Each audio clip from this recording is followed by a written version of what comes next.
آج ہندوستان کے اندر حالات دیکھیں، غربت دیکھیں، ان کی معیشت کا حال دیکھیں، وہ کدھر تھی، پاکستان کدھر تھا.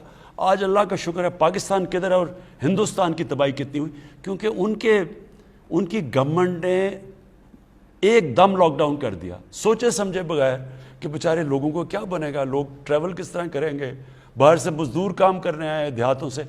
انہوں نے اس کا کچھ نہیں سوچا. انہوں نے اوپر کی کلاس کا سوچا، جو ہماری طرح کے لوگ ہیں جن کو ایک دم خوف ہو گیا جب دیکھ رہے ہیں کہ تیزی سے پھیل رہی ہے، لوگ مر رہے ہیں، ہم جانے والے لوگ. تو انہوں نے صرف ایلیٹ کا سوچا، اوپر کے لوگوں کا سوچا جو پیسے والے ہیں. انہوں نے نہیں سوچا کہ وہ نیچے جو لوگ ہیں، جو محنت کش بیچارے لوگ ہیں، ان کا کیا بنے گا. تو اس لیے سندھ گورنمنٹ کو صرف ہمارا یہ ہے کہ دیکھیں جب آپ لاک ڈاؤن کرتے ہیں تو اپنے ذہن میں ڈال لیں کہ آپ لوگوں کو بھوکا رکھیں گے، اور اگر آپ کے پاس وسائل ہی نہیں ہیں لوگوں تک کھانا پہنچانے کے لیے تو بھوکے لوگوں کو آپ لاک ڈاؤن نہیں کر سکتے. میں اگر میرے بچے بھوکے ہیں گھر میں تو مجھے آپ کیسے کہیں گے کہ نہیں جی آپ باہر نہ جائیں کیونکہ لوگوں کو کرونا پھیل جائے گی. تو اس لیے ہمارا اب تک یہی اپنی حکمت کو استعمال کرتے ہوئے، دونوں طرف مسئلے ہیں، ایک طرف معیشت ہے، ایک طرف ہماری کرونا کا پھیلنا ہے، تو یہ بڑا سوچ سمجھ کے اس میں سے نکلنا ہے. تو جو سمارٹ لاک ڈاؤن ہے، یعنی کہ علاقے جو زیادہ تیزی سے پھیل سکتی ہیں ان کو، مثلا شادی، جب لوگ شادی پہ کھانے پہ اکٹھے ہوتے ہیں تیزی سے پھیل جاتی ہے، ریسٹورنٹس میں تیزی سے، تو ادھر تو تھوڑی دیر کریں. اسکولوں میں جب تک بچوں کو اور ٹیچرز کو ٹیکے نہ لگائیں اسکول بھی نہ کھولیں، کیونکہ اسکولوں میں بھی بڑی جلدی پھیل جاتا ہے. تو اصل اس کا علاج ایک ہی ہے، ویکسینیشن، ٹیکے لگانے کا. ابھی تک پاکستان نے 4 کروڑ 3 کروڑ لوگوں کو اب تک ہم ٹیکے لگا چکے ہیں، اور جن کے نہیں لگے، اور خاص طور پر جب آپ سمجھتے ہیں کہ ادھر آپ کے کام ہیں جدھر زیادہ لوگ ہیں، آپ کو فوری طور پہ ٹیکے لگوانے چاہیے. ہم پوری گورنمنٹ کوشش کر رہی ہے کہ کوئی کمی نہ ہو ہماری ویکسینیشن پہ، لیکن اس کا حل صرف ویکسینیشن ہے، ٹیکہ لگانا. اس کے علاوہ حکمت استعمال کرتے ہوئے ہمیں اس میں سے نکلنا پڑے گا. لیکن کسی صورت ہماری معیشت اتنے مشکل وقت سے نکلی ہے، اور اللہ کا کرم ہے کہ اب اوپر جا رہی ہے. ہم نے کسی صورت لاک ڈاؤن کر کے اپنی معیشت کو تباہ نہیں کرنا. جی، پروگرام کے پہلے کالر. السلام علیکم. وعلیکم السلام. جی کون بات کریں گے، کہاں سے؟ جی میں اسلام آباد سے بات کر رہی ہوں، قبر جہاں. جی کیا بات کریں گے آپ وزیر اعظم صاحب سے؟ جی میں بات کرنا چاہ رہی ہوں کہ وزیر اعظم صاحب سے، میرے شوہر کالج سے وائس پرنسپل ریٹائر ہوئے ہیں، اور وہ اب والد کی بیماری سے مکمل بیڈ پر ہیں. میری 3 بیٹیاں ہیں جن کی شادیاں کرنی ہیں، بیٹا بھی نہیں ہے. میں کرائے کے مکان میں ایک مشکل وقت میں گزارا کر رہی ہوں. اخراجات اور شوہر کی بیماری پر آنے والے اخراجات کی وجہ سے میں مقروض بھی ہو چکی ہوں. تو آج سے 10 سال پہلے ہم نے 60 لاکھ روپے مضاربہ کاروبار میں لگایا تھا. وہ بندہ پیسے لے کے بھاگ گیا، پھر نیب نے اس کو پکڑ لیا. 10 سال ہو گئے ہیں، کیس نیب میں ہی ہے. نیب نے ریکوری کے لیے ہمیں کہا تھا کہ ریکوری ہو رہی ہے، لیکن ہمیں تو کوئی ایسی اطلاع بھی نہیں ملی اور نہ ہی ہمیں کوئی پیسہ ملا ہے. تو اس طرح کرتے ہیں کہ اگر آپ ان کو کانٹیکٹ کر کے ان سے پوچھ لیں گے تو ہم پھر پوری کوشش کرتے ہیں کہ آپ کا جو کیس ہے اس کو ہم تیزی سے سالو کریں. جی اگلے کالر ہمارے ساتھ 92249000، یہ نمبر آپ کی اسکرین پہ بھی آ رہا ہے، آپ اس پہ کال کر سکتے ہیں. 10 لائنز ہیں اس نمبر پر، اور ہماری کوشش ہوگی کہ زیادہ سے زیادہ کالرز کو ہم پروگرام کے اندر شامل کر سکیں. السلام علیکم. جی السلام علیکم. جی وعلیکم السلام. جی کون صاحب کہاں سے اور کیا بات کریں گے وزیر اعظم صاحب سے؟ میں سید بہادر علی سالک تمغہ امتیاز بول رہا ہوں، جی بی کے علاقہ گلشن کبیر سیاچن کے دامن سے بول رہا ہوں. جی میں بڑا خوش قسمت آدمی ہوں کہ اپنے ملک کے پہلے اب تک کے ایسے آؤٹ اسٹینڈنگ ویژنری شفاف پہلوس مخلص اور دلیر وزیر اعظم سے بات کرنے کا شرف حاصل کر رہا ہوں. میں سب سے پہلے وزیر اعظم صاحب کا شکریہ ادا کرتا ہوں جنہوں نے بڑی فراخ دلی کے ساتھ 270 ارب روپے کا خصوصی پیکیج دیا جی بی کو، جس میں ہمارے وزیر اعلیٰ کا بھی ہاتھ ہے، ان کی کوششیں ہیں. میں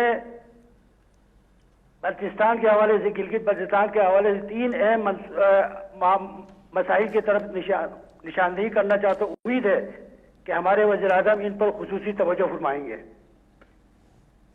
پہلا مسئلہ یہ ہے کہ گلگت بلتستان بہت پسماندہ اور زور افتادہ علاقہ ہے، اور بھٹو مرحوم کی حکومت میں سبسڈی گندم پر دی گئی تھی. اس وقت کی آبادی اور آپ کی آبادی میں بڑا فرق ہے، آج دگنے سے بھی زیادہ بڑھ چکا ہے. اس میں خاطر خواہ اضافے کی ضرورت ہے. دوسرا مسئلہ یہ ہے کہ وزیر اعظم جناب عمران خان کے ویژن کے مطابق ان علاقوں میں سیاحت کی ترقی پر خصوصی توجہ دی جا رہی ہے. پہلی مرتبہ ملک کے تمام شہروں سے پروازیں آ رہی ہے، بیرونی پروازیں بھی شروع ہونے والی ہے، اور بائی روڈ بھی لوگ سیاح بہت سے ان علاقوں کی طرف آ رہے ہیں. لیکن سہولتوں کا فقدان ہے، افراتفری کا عالم ہے، پیٹرولیم کی شارٹیج ہے، اور بجلی اور نیٹ کا نظام صحیح نہیں ہے. تو ان چیزوں کو ریگولرائز کرنے کی ضرورت ہے. چھوٹی سی انتظامیہ ان پہ قابو پانا ان کے لیے بہت مشکل ہے. جی بہت بہت شکریہ. گزارش یہ ہے کالر سے کہ اپنی بات کو مختصر رکھیے تاکہ زیادہ سے زیادہ لوگوں کو موقع مل سکے کہ وزیر اعظم صاحب سے وہ بات کر سکیں. ہم اگلے کالر کی جانب جائیں گے. جی السلام علیکم. جی السلام علیکم. جی وعلیکم السلام. جی کون صاحب کہاں سے بات کر رہے ہیں؟ جی میں کاشف جوید بات کر رہا ہوں گجرانوالہ سے. جی کیا بات کریں گے جی وزیر اعظم صاحب سے آپ؟ جی سر میرے وزیر اعظم بات سن رہے ہیں؟ جی السلام علیکم. جی وعلیکم السلام.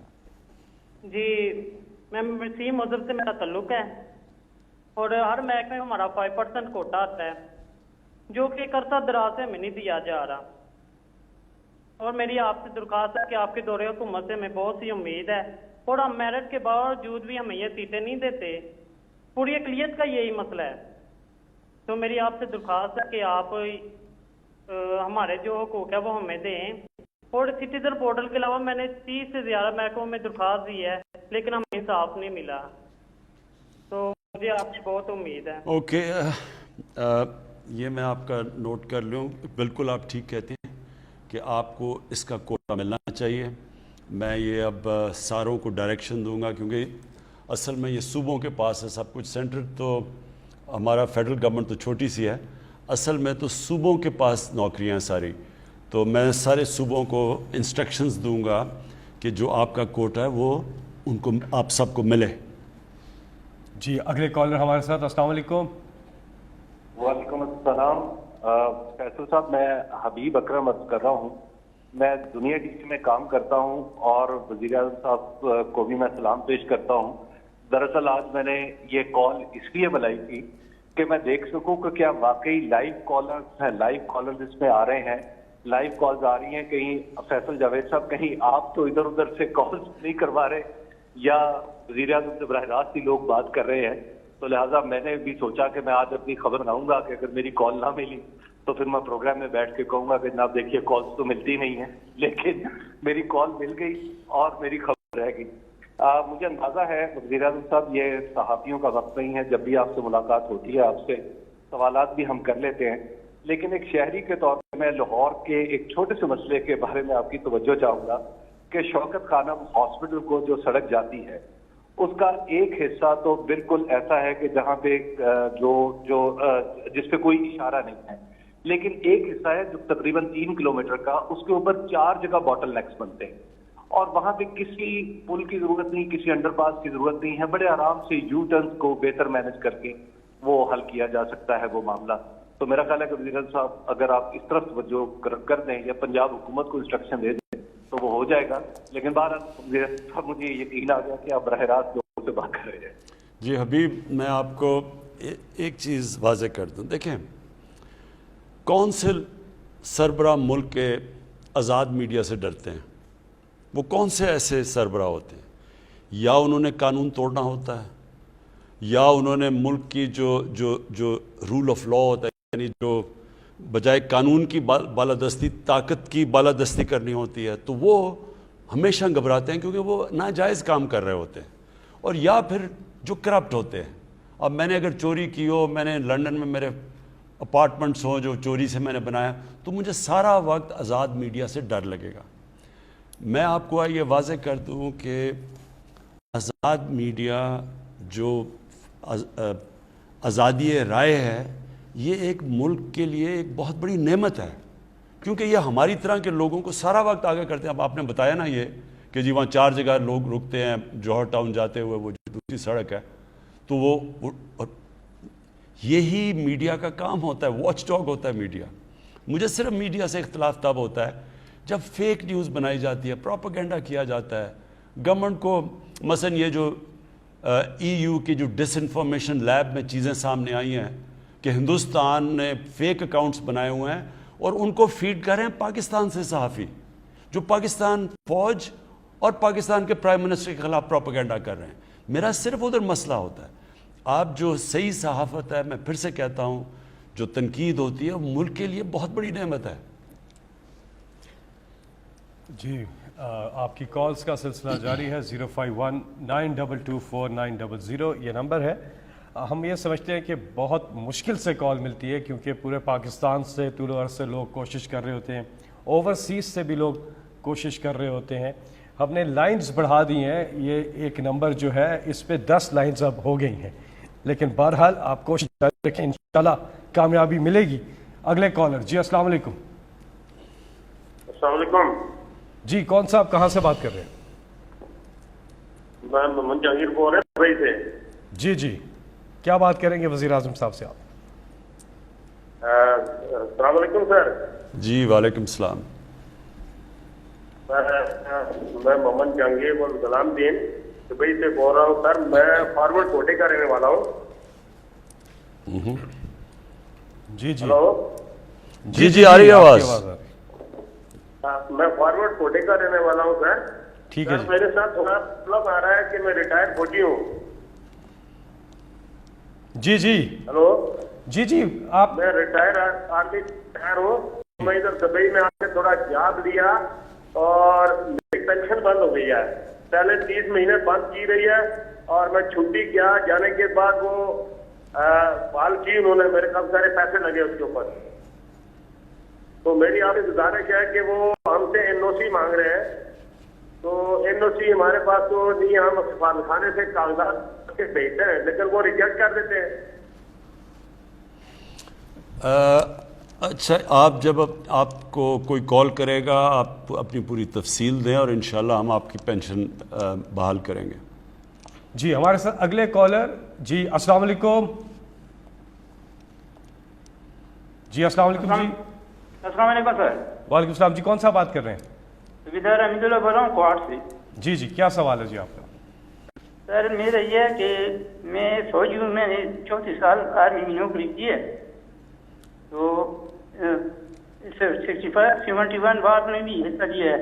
جب میں 34 سال کے بعد آیا تو میرا بڑا بھائی ہے، اس نے ہمارے سارے بھائی زمینوں پہ قبضہ کیا ہے اور ابھی تک جو ہے نا اس نے اپنے پاس زمینیں رکھی ہیں، مجھے اپنا حصہ نہیں دے رہے. تو اس کے اوپر کوئی عدالت میں گئے ہیں؟ کوئی آپ کے پاس کوئی قانونی کارروائی کی ہے؟ سر 97 سے میں عدالت میں کر رہا ہوں. 97 سے عدالت؟ ہاں 97 سے کہہ رہے ہیں عدالت میں گیا ہوں. تو اس کی آپ کی ہم اس طرح کریں گے کہ آپ کی تفصیل لے لیں گے اور یہاں سے کوشش کریں گے کہ آپ کا کیس آگے بڑھے. جی کنٹرول روم میں آپ کا نمبر ہے تو آپ سے وزیر اعظم آفس کی جو ٹیم ہے وہ رابطہ کرے گی. جی آپ ہم سے رابطہ کر رہے ہیں 05192249000 اس نمبر پہ. ساتھ ہی میں سوشل میڈیا پر بھی آپ اپنے سوالات پوسٹ کر رہے ہیں اور انشاءاللہ اپنی جو اگلی ہماری یہ آپ کا وزیر اعظم پروگرام ہوگا اس میں پھر ہم بتائیں گے آپ کو کہ کیا مسئلے آئیں. جو آپ چیزیں بتا رہے ہیں یہ ہم اگلے پروگرام پہ آپ کو بتائیں گے کتنے حل ہوئے اور اگر حل نہیں ہوئے تو اس کا مسئلہ کیا ہے. جی اس کے ساتھ ایک اور نمبر بھی آپ نوٹ فرما لیجئے، وہ ہے سٹیزن پورٹل کا. سٹیزن پورٹل پہ ایک تو ایپ ہے وہ آپ اپنے موبائل فون پر ڈاؤن لوڈ کر سکتے ہیں. دوسرا ایک ٹیلی فون نمبر بھی ہے جس پہ آپ رابطہ کر کے اپنی شکایت وہاں پر بھی درج کروا سکتے ہیں اور وہ نمبر ہے 05190000111 90000111 یہ نمبر ہے. جی اگلے کالر. السلام علیکم. جی وعلیکم السلام سر. جی جی کون صاحب کہاں سے بات کر رہے ہیں؟ وزیر اعظم صاحب سے بات کیجیے گا. جی سر محمد بخش راجن پور سے بات کر رہا ہوں. خان صاحب خیریت سے ہیں؟ ٹھیک ہیں سر؟ جی مہربانی، شکریہ.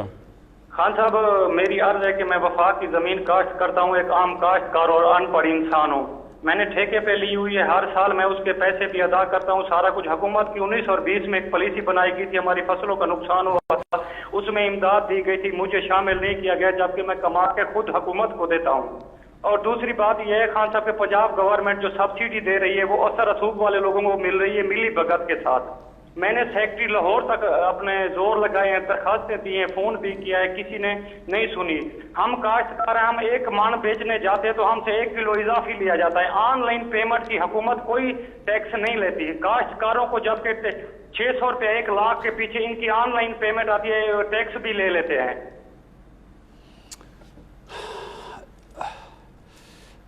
اس کا آپ کو ابھی اس کے بعد پروگرام کے بعد ٹیلی فون آئے گا میرے آفس سے. یہ آپ نے پوری تفصیل بتانی ہے اور وہ ہم ساری پنجاب گورنمنٹ سے بھی بات کریں گے اور یہ بھی پتہ چلوائیں گے کہ جو آپ کی جو زمین آپ کاشت کر رہے ہیں فیڈرل گورنمنٹ کی، اس کے اوپر بھی ہم پورا دیکھیں گے کہ ہم اس میں بھی آپ کی کیسے مدد کر سکتے ہیں. جی وزیر اعظم صاحب، ایک سوال سوشل میڈیا پر آیا ہے کہ احساس پروگرام کا دائرہ کار جو ہے اس کو کب تک وسیع کیا جائے گا؟ دیکھیں احساس پروگرام کے تو کافی اس وقت قرضے بھی دیے جا رہے ہیں. دیہات کے اندر خواتین کو مویشی اور چیزیں دی جا رہی ہیں تاکہ وہ اپنی آمدنی بڑھا سکیں. لیکن جو ایک سب سے بڑا ہمارا پروگرام ہے وہ ہمارے جو ڈیٹا سارے پاکستان کا اب ہمیں مل گیا. یہ بہت بڑی بات ہے کہ سارے پاکستان کا اب ہمیں پتہ چل گیا ہے کہ کتنے گھرانے ہیں اس ملک میں جن کی کتنی آمدنی ہے، پھر اس سے اوپر کتنے گھرانے ہیں، پھر اس سے اوپر. اب ہمارے پاس ڈیٹا ایسا آ گیا ہے کہ ہمیں اب ڈائریکٹ لوگوں کو یعنی ہمیں پتہ چل جائے گا مثلا اگر آٹے کی قیمت اوپر جاتی ہے تو کون سے گھرانے ہوں گے جو زیادہ متاثر ہوں گے، جن کی آمدنی کا زیادہ تر حصہ چلا جاتا ہے کھانا پینا کی چیزوں کے اوپر. تو ان کو پھر ہم نے ڈائریکٹ سبسڈائز کریں گے اور یہ دسمبر سے شروع ہو جائے گا. یہ پہلی دفعہ پاکستان میں ہوگا کہ ہم 40% جو نچلا طبقہ ہے ہمارا اس کو ڈائریکٹ ہم ان کو سبسڈائز کریں گے. یعنی کھانے پینے کی چیزوں پہ مہنگائی سے بچانے کے لیے ان کے پاس ڈائریکٹ سبسڈی جائے گی. یہ ہمارا سب سے بڑا پروگرام ہے اور انشاءاللہ دسمبر میں شروع ہو جائے گا. جی یہاں پہ وقت ہوا ایک وقفے کا، اس کے بعد پھر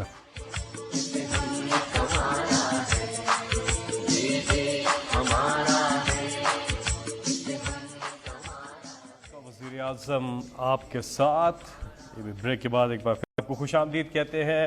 وزیر اعظم صاحب، سوشل میڈیا پہ ایک سوال آیا ہے کہ طلحہ طالب نے اولمپکس میں بغیر حکومت کے سپورٹ کے ویٹ لفٹنگ میں ملک کا نام روشن کیا اور صرف چند کلو گرام سے تگمے سے وہ محروم رہے. وزیر اعظم صاحب، 22 کروڑ کے ملک میں سپورٹس کا اتنا برا حال ہے. آپ ہمیشہ سے بات کرتے رہے ہیں ٹیلنٹ کی، لیکن یہاں پر سپورٹس کا زوال کیوں؟ دیکھیں میں اس میں ضرور کہوں گا کہ مجھے جو ٹائم دینا چاہیے تھا سپورٹس کو وہ میں نہیں دے سکا، کیونکہ سپورٹس تو میں جانتا ہوں باقی چیزوں سے تو زیادہ میری اگر ٹرپل PhD ہے وہ سپورٹس کے اندر ہے.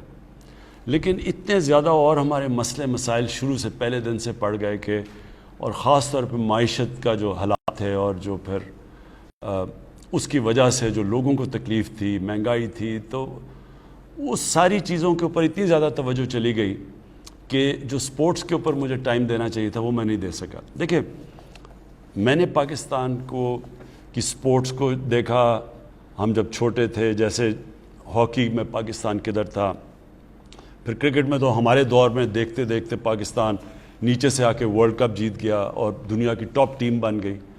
اور اسکواش کے اندر ہمارے پاس 2 جائنٹس تھے، جان شیر اور جہانگیر خان، جنہوں نے 10 سال دنیا کی اسکواش کو ڈومینیٹ کیا. تو ہم نے وہ دور دیکھا ہوا ہے اور پھر ڈکلائن دیکھی اس کی. اور بدقسمتی سے جو ہم نیچے آئے ہیں نا پاکستان میں، یہ جو 2 خاندانوں نے اس ملک کو تباہی کی ہے. ایک تو پیسہ لوٹنا ہے نا، ایک ادارے تباہ کیے. پیسے لوٹنے کے لیے آپ کو اداروں کو کمزور کرنا پڑتا ہے. مثلا اگر آپ کے ادارے ٹھیک ہوں، میں پیسہ کیسے بناؤں گا؟ میں FBR کو اپنا آدمی بٹھاؤں گا. میں اگر نیشنلائز بینکس کو لوٹنا ہے تو ادھر اپنے پریزیڈنٹس بٹھاؤں گا, ان کے ذریعے لونز لوں گا, معاف کرواؤں گا. تو سارے آہستہ آہستہ جو ادارے نیب, اب نیب کب سے فنکشن کر رہی ہے؟ پہلی دفعہ ہے کہ بڑے بڑے ناموں کو نیب نے پکڑا. پہلے تو چھوٹے چھوٹے لوگوں کو پکڑتی تھی, تو نیب کے ہوتے ہوئے کرپشن بڑھتی جا رہی تھی. اب شور جو مچا ہوا ہے وہی قانون ہے, وہی نیب ہے, وہی 20 سال سے قانون ہے. وہ تب تو 10 سالوں میں جب یہ تھے تو اس کو نہیں بدلا, کیونکہ انہوں نے اپنے آدمی بٹھا کے تو نیب کو بالکل اپنے فائدے کے لیے کیا ہوا تھا. بے شرمی سے اور بے دردی سے ملک کو لوٹا, کیونکہ پتہ تھا نیب میں اپنا آدمی بٹھایا ہوا ہے. اب اسی نیب کے ہوتے ہوئے ان کی چیخیں نکل گئی ہیں سب کی. اسی طرح جس طرح نیب کا ادارہ تباہ کیا, اسی طرح سارے ادارے تباہ ہوئے. سپورٹس کے اداروں کے اوپر اپنے لوگ بٹھا دیے, سفارشی بٹھا دیے. وہ سپورٹس دیکھتے دیکھتے ہماری آنکھوں کے سامنے کدھر سے کدھر پہنچ گئی. دیکھیں سپورٹس ایک ایسی چیز ہے, یہ سمجھنے کی بات ہے کہ ہمارا دنیا سے مقابلہ ہو رہا تھا, ہم دنیا سے مقابلہ کر رہے ہوتے. اب دنیا کے اندر جدھر ان کے ادارے اچھے ہوتے ہیں وہ مسلسل اپنی سپورٹس کو اور کمپیٹیٹو کرتے جا رہے ہوتے ہیں, وہ نئی ٹیکنیک سوچ رہے ہوتے ہیں, وہ اپنے میرٹ کو اوپر لانے کے بہتر طریقے سوچ رہے ہوتے ہیں, وہ اپنی جو لیٹسٹ ٹریننگ ٹیکنیکس ہیں وہ لے کے آ رہے ہوتے ہیں, کیونکہ وہاں پروفیشنلز بیٹھے ہوتے ہیں اداروں کے اوپر. ہمارا مسئلہ کیا ہے کہ ہم وہ جہانگیر خان اور جانشیر خان 10-10 سال اسکواش کے ورلڈ چیمپئن بن گئے. کسی نے یہی نہیں سوچا کہ اسکواش کو ایک ادارہ بنایا جائے پاکستان میں, جدھر سارے ملک سے کمپٹیشن کریں اور ٹیلنٹ ان دو کے سر کے اوپر ہم نے سمجھا کہ جناب ہماری اسکواش بہت اچھی ہے. جیسے ہی وہ دو گئے پاکستان نیچے جانا شروع ہو گیا. ہاکی کا بھی وہی تھا, ہمارے پاس گریٹ پلیئرز تھے تب تک, یہ گراس کے اوپر ہاکی ہوتی تھی, ہماری ٹیلنٹ بہترین تھا, ہم سب سے بہتر ٹیلنٹڈ تھے. لیکن جیسے جیسے وہ ایسٹرو ٹرف کے اوپر آئے اور گیم چینج ہوئی, ہم ساتھ چینج نہیں ہوئے اور ہمارے پاس وہ پروفیشنلزم نہیں تھی. آج یہ بھی دن دیکھنا ہے کہ پاکستان کی ہاکی کوالیفائی نہ کرے اولمپکس کے لیے. اس کا طریقہ یہ ہے کہ ہم نے سپورٹس کو ایک ادارہ بنانا ہے, اس پہ پروفیشنز لے کے آنے ہیں, اور وہ اب میں شروع کر رہا ہوں. اس کے بعد یہ اس آخری 2 سالوں میں اب پورا زور لگانے لگا ہوں سپورٹس کے اوپر بھی. سارے یہ جو ہاکی فیڈریشن ہے اس کے اوپر پورا ان کے حالات دیکھنے لگا ہوں. کرکٹ کا میں دیکھ ہی رہا ہوں, لیکن اتنا میں نے اب اس پہ بھی زور نہیں دیا, کرکٹ کے اوپر بھی زور لگانے لگا ہوں. لیکن آخر میں بات یہ, ایک نیوزی لینڈ ہے, میں آپ کو اب مثال دے رہا ہوں, 40 یا 50 لاکھ آبادی ہے. انہوں نے کرکٹ کا جو ٹیسٹ کرکٹ کا ورلڈ کپ ہے, ایک ورلڈ کپ ہے ون ڈے کرکٹ کا, ایک ٹیسٹ کرکٹ کا, 40 یا 50 لاکھ کی آبادی نے ہندوستان جس کی 1 ارب 300 کروڑ آبادی ہے, ان کو انہوں نے ورلڈ ٹیسٹ کرکٹ کی چیمپئن شپ ہرا دی, اور انہوں نے ورلڈ کپ کے بھی فائنل میں پہنچ گئے. تو کیا وجہ ہے؟ کیونکہ ان کا سسٹم بہت بہتر ہے. نیوزی لینڈ کے اندر زیادہ کرکٹ گراؤنڈز ہیں سارے پاکستان سے, تو ہماری اگر 22 کروڑ آبادی بھی ہے, وہ آبادی نے کہیں کھیلنا تو ہے. تو اب پہلے تو میں کرکٹ گراؤنڈ سب کو کہا ہوا ہے کہ یونین کاؤنسل تک اب گراؤنڈز بنائیں. پہلے ہم نے تحصیل لیول پہ کہا تھا, اب نیچے تک گراؤنڈز, تاکہ ہمارے بچوں کو گراؤنڈیں تو ملے کھیلنے کے لیے, تب ہم مقابلہ کریں. اگر ٹیلنٹ کا کیا فائدہ اگر ٹیلنٹ کے لیے گراؤنڈ ہی نہیں ہے. پہلے اب ہم آہستہ آہستہ سارا سسٹم ٹھیک کریں گے. دیکھیں سسٹم تباہ کرنے میں زیادہ دیر نہیں لگتی, اس کو ٹھیک کرنے میں ٹائم لگتا ہے. لیکن میں یہ آپ کو بتا دوں کہ اب میں پورا اپنی سپورٹس کے اوپر توجہ دوں گا. جی آپ کی کالز کا سلسلہ جاری ہے. 051-922-4900 یہ نمبر ہے جس پہ آپ وزیر اعظم پاکستان سے بات کر سکتے ہیں. ہم اگلے کالر کی جانب جائیں گے, لیکن گزارش یہ ہے کہ اپنی بات کو مختصر رکھیے گا اور جو بھی آپ کا سوال ہو وہ فوراً کر لیجئے, تاکہ زیادہ سے زیادہ ہم کالرز کو پروگرام میں شامل کر سکیں. جی السلام علیکم. وعلیکم السلام. جی کون؟ میں دیبا بات کر رہی ہوں اسلام آباد سے. جی جی. نور مقدم کیس کی آگاہی ہے آپ کو, آپ کی گورنمنٹ اس کو فالو بھی کر رہی ہے. کافی حد تک ایویڈنس مل چکے ہیں کہ آپ ایسے اقدامات یقینی بنائیں گے تاکہ مستقبل میں ایسے واقعات سے بچا جا سکے. راولپنڈی اور اسلام آباد میں چوری ڈکیتی عام ہو چکی ہے. اگر کیپٹل کی یہ سچویشن ہے تو باقی شہروں کے کیا حالات ہوں گے, آپ رائے دیں گے؟ مجھے سمجھنے ہیں کیا نور مقدم کیس کے حوالے سے. اچھا. دیکھیں یہ جو نور کا کیس ہے, یہ میں خود پہلے دن سے فالو کر رہا ہوں. اس کی ایک ایک چیز کا مجھے پتہ ہے, ساری میں نے تفصیل لی ہوئی ہے, ہوا کیا. یہ بڑا ایک خوفناک قسم کا کیس ہے, اور اس کے اندر جو بڑی چیزیں آتی ہیں کہ وہاں ایک پورا ان کا جو سٹاف کام کر رہا تھا, چوکیدار تھا, نوکر تھے, وہ سب کے سامنے یہ 2 دن کے اوپر یہ سارا یہ جو ٹریجڈی ہوئی ہے. تو میں نے اس کی ایک تفصیل لی ہے.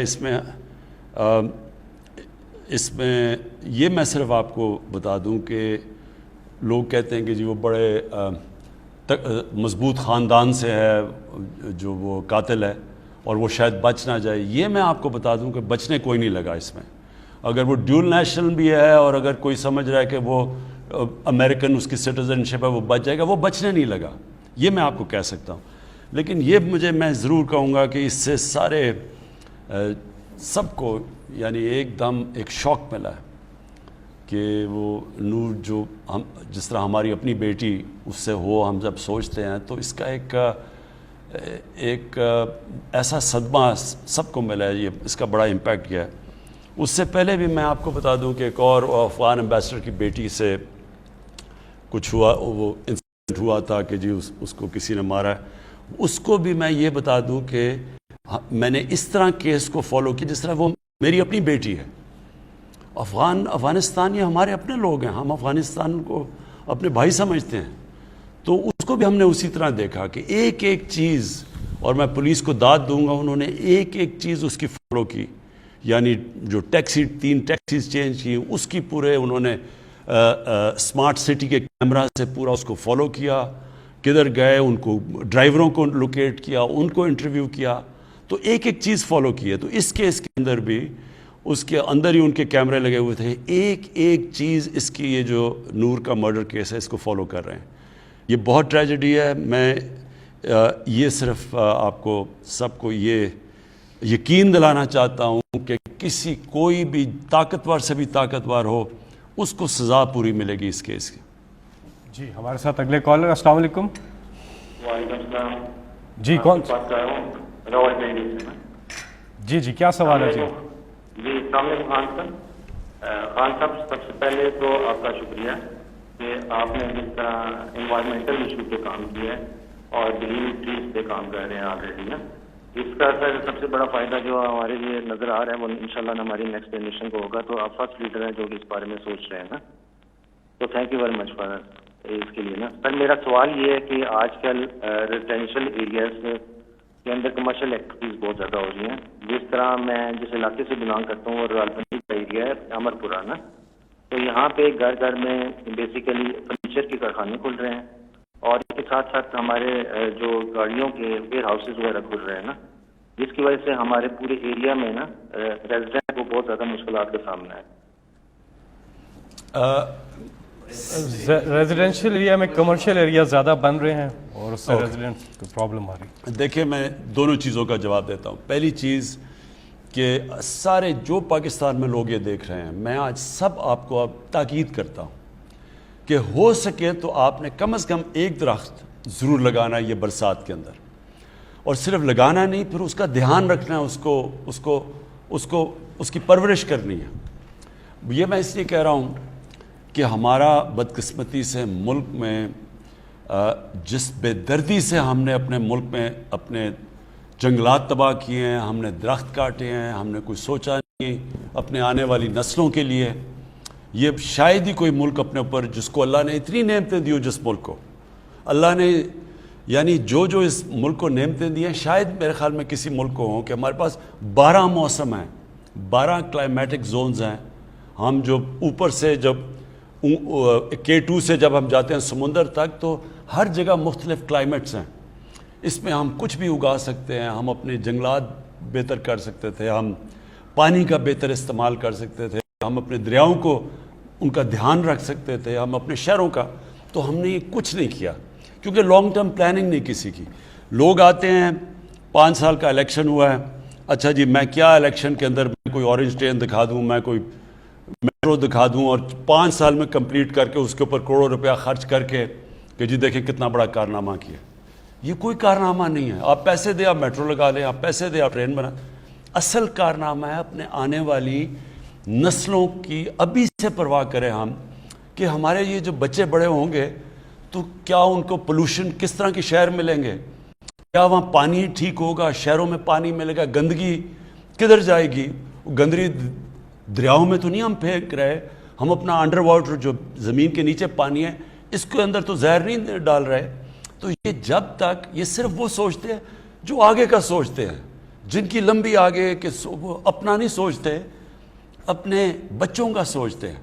اس لیے جو ہمارا اس وقت پاکستان میں جو ہم 10 ارب درخت لگا رہے ہیں, یہ ہم اپنے بچوں کے لیے لگا رہے ہیں, اپنی نسلوں کے لیے, اپنے ملک کو, اور یہ اس اللہ کا شکر ادا کر رہے ہیں اس کی نعمت کا دھیان رکھتے ہوئے جو نعمت ہے پاکستان.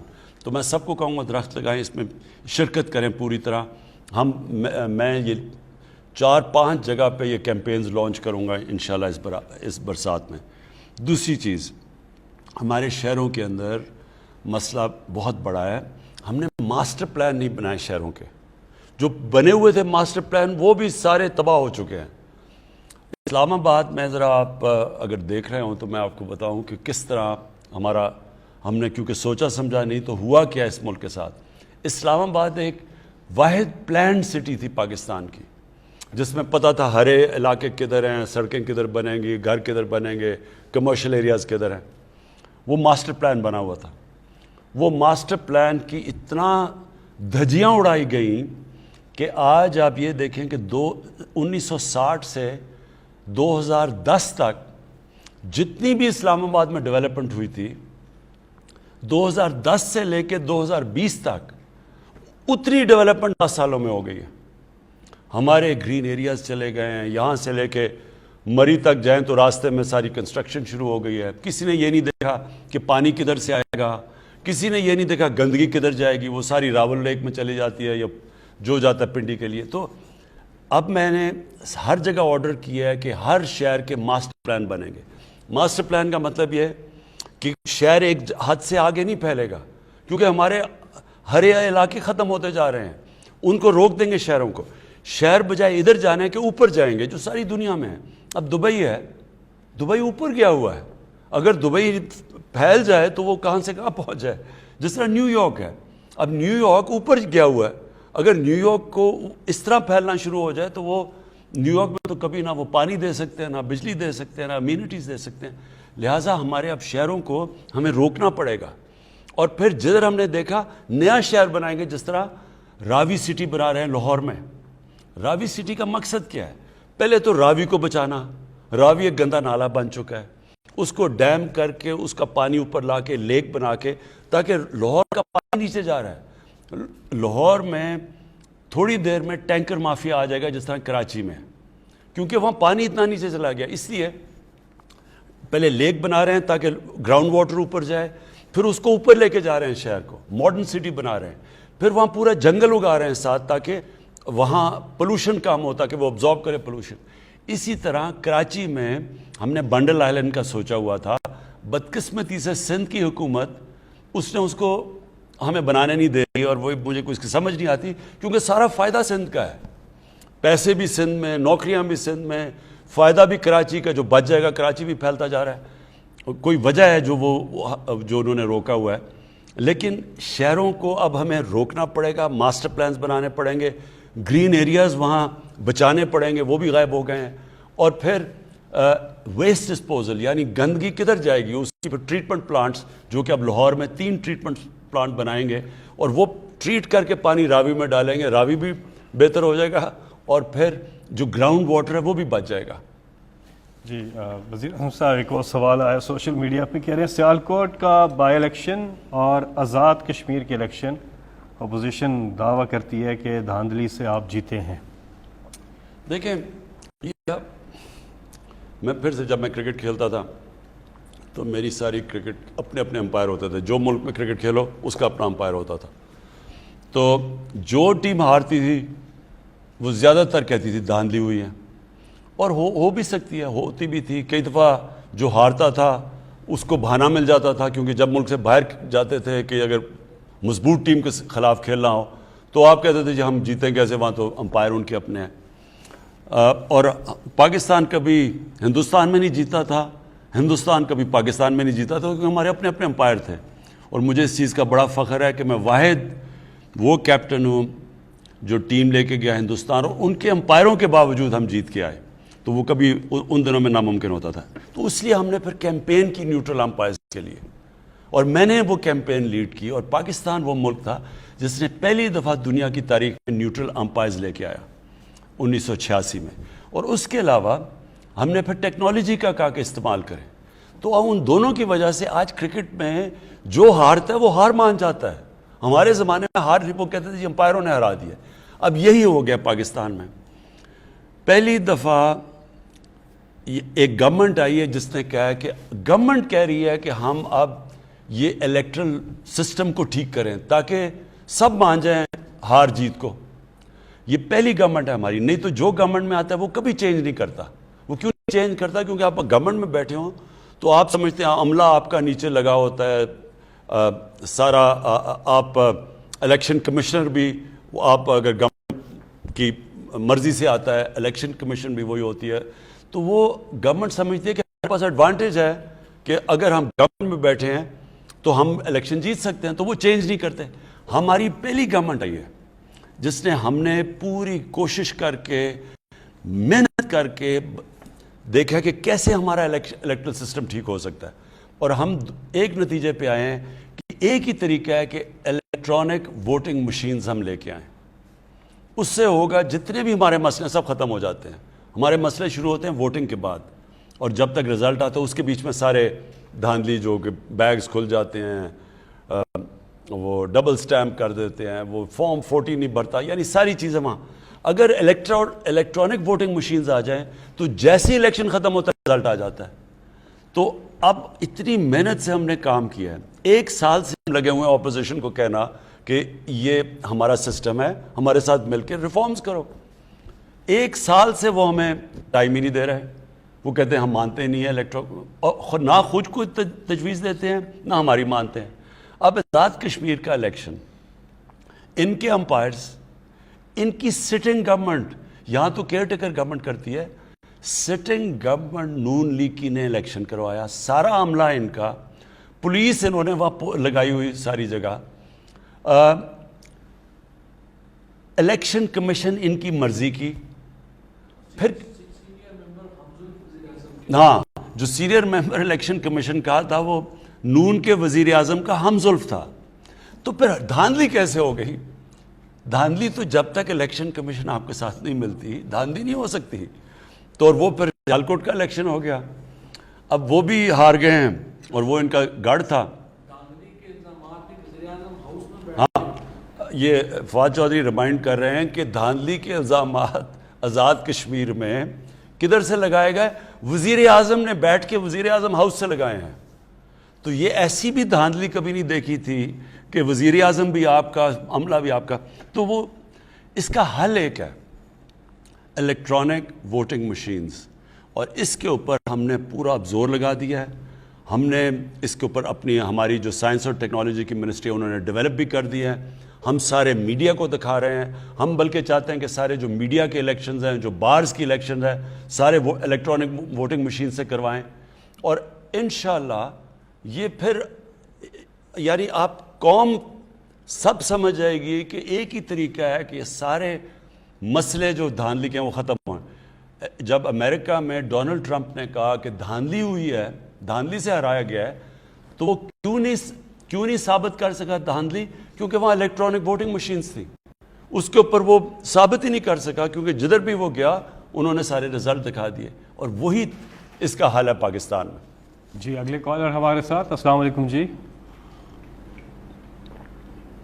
جی ہیلو. السلام علیکم. وعلیکم السلام. جی کون صاحب بات کر رہے ہیں؟ نوید عزیز بات کر رہا ہوں استاد سے, ڈسٹرکٹ لسبلا سے. جی جی کیا سوال ہے جی آپ کا؟ سر ہمارا سوال یہ کہ ہمارے یہاں 1974 یا اس کے پہلے کی یہ جو بجلی کا سب سے بڑا مسئلہ ہے ہمارے پاس سر, لوڈ شیڈنگ تباہی ہے. اور جو ہمارے اب چونکہ سے آپ اگر بائی روڈ آئیں گے دیکھیں گے جو کھمبے کے لگے ہوئے نا سیمنٹ کے 73 یا 74 کے, وہ اس وقت تیز ہوائیں چلتی ہیں, گر جاتے ہیں, انہیں کو ریپیئر کر دیتے ہیں یا کوئی اس طرح کر دیتے ہیں, مطلب کوئی حال نہیں ہے. تو میں چاہ رہا تھا یہ میرا سوال کیا بس ایک طرح سے ریکویسٹ ہماری سر, تو اس سے کیا جائے سر. دیکھیے جی، میں پہلے بجلی کا ان گرمیوں میں بڑی مشکلات کا لوگوں کو سامنا کرنا پڑا.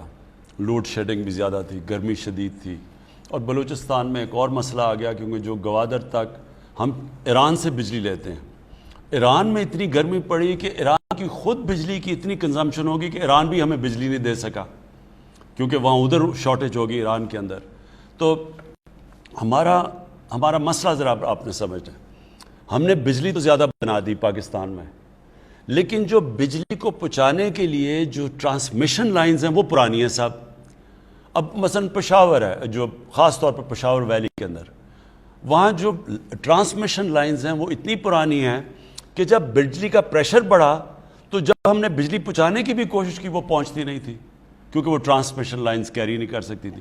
تو اب اگلا ہے کہ پورا انویسٹمنٹ کر رہے ہیں ٹرانسمیشن لائنز کو ٹھیک کرنے، نہیں لانے کے لیے، تاکہ وہ بوجھ برداشت کر سکے. دوسرا ہمیں مسئلہ کیا آیا کہ یہ جو فینومینا ہے جس کو کہتے ہیں گلوبل وارمنگ، ہماری اس سے جو موسم کے اندر جو تبدیلیاں آئی ہیں اس میں ایک کیا ہوا کہ جو برفوں نے پگھلنا تھا جولائی کے شروع میں وہ پگھلی نہیں. تو جب برفیں نہیں پگھلی تو جو ہماری ڈیمز میں پانی آنا تھا وہ 35% کم پانی آیا، اور یہ ایران میں بھی یہی ہوا. تو جب ڈیمز میں 35% کم پانی آیا تو جو بجلی بنانی تھی ہائیڈرو یعنی پانی سے بجلی بنانی تھی اس میں کمی آ گئی. تو جو ہماری کیپیسٹی بھی تھی اس سے بھی کم بجلی بنی. لیکن جو بجلی اس باری جو ڈیمانڈ آئی ہے، پاکستان کی تاریخ کی سب سے زیادہ بجلی کی ڈیمانڈ اس باری آئی ہے، تقریباً 25,000 میگا واٹ بجلی. جی یہ جو جون اور جولائی کا ہمارا مہینہ ہوتا ہے یہ ہمارا پیک سیزن ہوتا ہے، اور باقی سارے مہینوں میں تو ہماری اوسطاً ڈیمانڈ جو ہے وہ 16,000 میگا واٹ ہوتی ہے، اس میں وہ 22-23 پہ چلی جاتی ہے. اس سال وہ ڈیمانڈ ہماری 26,000 تک گئی ہے، اور وہ بجلی ہم نے سپلائی بھی کی یہاں تک کہ ہماری جو ٹرانسمیشن کیپیسٹی ہے وہ 24,000 ہے. ہم نے 25,000 میگا واٹ بجلی جو ہے وہ سسٹم میں چھوڑی. تو ایک طرف تو ڈیمانڈ 20% بڑھی ہوئی تھی، دوسرا ہمارے ڈیمز کم تھے اس مرتبہ، تو ہمیں بجلی کی جو پروڈکشن ڈیم سے آ رہی تھی، اور ڈیمز ہماری 25% بجلی بناتے ہیں، وہ ہمیں کام آئی. لیکن ان شاء اللہ تعالیٰ اب یہ پچھلے 2 ہفتے سے تو ہم نے غیر اعلانیہ لوڈ شیڈنگ پورے پاکستان میں بالکل زیرو پہ ہم لے گئے ہیں، اور اگلے سال کے لیے ایک ہم نے مؤثر پلان بنایا ہے کہ اگلی گرمیاں آنے سے پہلے یہ جو ہمارے ٹرانسمیشن کے یعنی بجلی کے ترسیل کے باٹل نیکس ہمیں دیکھنے میں آئے ہیں، ان پہ ہم ان شاء اللہ تعالیٰ قابو پا چکے ہوئیں گے. اور الحمدللہ اب جس طرح ہماری انڈسٹری زیادہ ڈیمانڈ جنریٹ کر رہی ہے تو ہمارے پاس اس کو پیک سیزن میں بھی میٹ کرنے کے لیے ان شاء اللہ تعالیٰ ایک مؤثر نظام ہوئے گا. جی یہاں پہ وقت ہوا ایک وقفے کا، اس کے بعد پھر اس پروگرام میں آپ کی کالز کا سلسلہ جو ہے وہ جاری ہے. نمبر آپ کی اسکرین پر بھی آ رہا ہے 0519224900. ہمارے ساتھ اگلے کالر. السلام علیکم جی. وعلیکم السلام جی، کون صاحب بات کر رہے ہیں، کہاں سے؟ عارف محمود بٹ گجرانوالا سے. جی عارف صاحب، کیا سوال ہے؟ جی میرا سوال ہے کہ میں گجرانوالا میں 32 سال سے کرپشن کے خلاف جہاد کر رہا ہوں. خان صاحب کے ساتھ میں 22 سال سے اٹیچ ہوں جی. اور گجرانوالا کارپوریشن میں 2 سال جب سے یہ دوبارہ کارپوریشن بحال ہوئی تھی 2017 میں، جو میئر شپ آئے تھے انہوں نے جو کرپشن کی ہے، مجھے انہوں نے پہلے اپنی سیٹ سے اتار دیا. جب آپ کی دور واپس آیا، وہ چیئرمین واپس گیا تو مجھے لگایا گیا اور کہا گیا کہ آپ نے کرپشن پکڑنی ہے. میں نے کروڑوں روپے کی کرپشن پکڑی ہے کارپوریشن میں، جس کی مجھے صلہ یہ دیا گیا کہ مجھے پہلے کہا گیا کہ آپ یہ باز آ جائیں اس کام سے. گجرانوالا میں بہت زیادہ نون لیگ کا گڑھ ہے، لیکن میں اپنے حق و صداقت کے لیے اس قائم رہا. میری جان بھی چلی جائے، میرے بچے بھی قربان ہو جائیں خان صاحب، لیکن میں حق پہ نہیں رک سکتا. میں کسی رشوت والے کے ساتھ نہیں چل سکتا. وہ میں نے ثابت کی 13 کروڑ کی کرپشن ایک کبھی میں نے پکڑی تھی، انہوں نے فوراً مجھے ڈسمس کر دیا نوکری سے. حالانکہ میں نے فورم پہ ہائی کورٹ پہ بھی انہوں نے کہا کہ اس پر کوئی قصور نہیں ہے، لیکن اس کے ہائی کورٹ کے حکم کے باوجود مجھے جو گجرانوالا کے چیف افسر تک کرپٹ ترین امجد حسین ٹلو، جتنے بلڈنگ میں اپنا بلڈنگ پٹرول اور سب کام میں کروڑوں کی کرپشن کی ہے، اس نے مجھے ڈسمس کر دیا. یہ تو میں ابھی میرے آفس آپ کو کانٹیکٹ کریں گے اور ہم اس کو پوری طرح انویسٹیگیٹ کریں گے کہ آپ جو کہہ رہے ہیں اور کیا یہ واقعی سب کچھ ٹھیک ہے. پہلے ہم انویسٹیگیٹ کرتے ہیں اور پھر ایکشن لیں گے. لیکن میں آپ سب کے لیے جو میرے پاکستانی آپ یہ دیکھ رہے ہیں یہ اپنے ذہن میں ڈال رہے ہیں کہ ایک کرپٹ معاشرہ ترقی نہیں کر سکتا. دنیا کے اندر میں یہ بار بار ایک چیز لوگوں کو سمجھاتا ہوں کہ دنیا میں جو خوشحال ملک ہے اس نے کرپشن کے اوپر قابو پائی ہے, وہاں قانون کی بالا حکمرانی ہے, طاقت کی حکمرانی نہیں ہے, قانون کی حکمرانی ہے. قانون کی حکمرانی ہوتی ہے تو کرپشن ختم ہوتی ہے. دیکھیں, ایک ہوتی ہے کرپشن چھوٹے لیول پہ. چھوٹے لیول کی کرپشن لوگوں کو تنگ تو کرتی ہے, ملکوں کو تباہ نہیں کرتی. ملک کو تباہ کرتی ہے جب پرائم منسٹر بیٹھ کے کرپشن شروع کرتا ہے اور میرے وزیر. جب ہم شروع کرتے ہیں نیچے تک, ہم کسی کو کرپشن سے نہیں روک سکتے. ہم بلکہ کیونکہ ہم جب کرپشن کرتے ہیں, ہم وہ کرپشن کے جو روکنے والے ادارے ہیں ان کو پہلے ہم کمزور کرتے ہیں, کیونکہ ہم نے چوری کرنی ہوتی ہے, وہ پھر باقی کو کسی کو بھی نہیں پکڑ سکتے. نتیجہ یہ ہوتا ہے کہ وہ سارا ملک کی تباہ ہو جاتا ہے. یہ ایک ضرور میں پھر دہراتا رہتا ہوں ایک چیز. ایک ہے پینل بنائی ہے یونائٹڈ نیشنز کے سیکرٹری جنرل نے, اس کو کہتے ہیں فیکٹ آئی پینل. اس پینل نے بڑی محنت کر کے ریسرچ کر کے وہ ایک نتیجے آئے ہیں سامنے, اور وہ آپ یہ سمجھ جائیں کہ جو ان کی فائنڈنگز ہیں وہ بتاتی ہیں کہ غریب ملک غریب کیوں ہیں. اس فائنڈنگ کے مطابق غریب ملک یا ڈیولپنگ ورلڈ سے ہر سال 1000 ارب ڈالر ادھر سے چوری کر کے منی لانڈرنگ ہو کے آف شور اکاؤنٹس میں اور بڑی بڑی لنڈن جیسی مے فیئر جیسی پراپرٹیز میں یہ غریب ملکوں سے پیسہ جاتا ہے وہاں امیر ملکوں میں. غریب ملک غریب ہوتے جا رہے ہیں, امیر ملک امیر ہوتے جا رہے ہیں. ان کا چوری کا پیسہ سارا ادھر چلا جاتا ہے. جس طرح جب انگریز آیا ہندوستان میں تو مغلوں کے دور میں ہندوستان سپر پاور سمجھی جاتی تھی دنیا کی. 24% دنیا کی جو دولت تھی وہ ہندوستان میں تھی. جو 24% دنیا کا جی ڈی پی ہندوستان کا تھا. جب وہ انگریز 200 سال کے بعد چھوڑ کے گیا تو ہندوستان کا 3% شیئر رہ گیا تھا دنیا کے جی ڈی پی میں. صرف 3% دولت ہندوستان کی تھی. باقی جو انگلینڈ تھا اس کی 24% ہو گئی تھی. تو یہاں سے پیسہ سارا جو چوری کر کے لوٹ کے ادھر چلا گیا. اب یہی کرپٹ جو حکمران ہیں اور جو ان کے ساتھ ساتھی ہیں وہ یہی کر رہے ہیں سارے غریب ملکوں سے.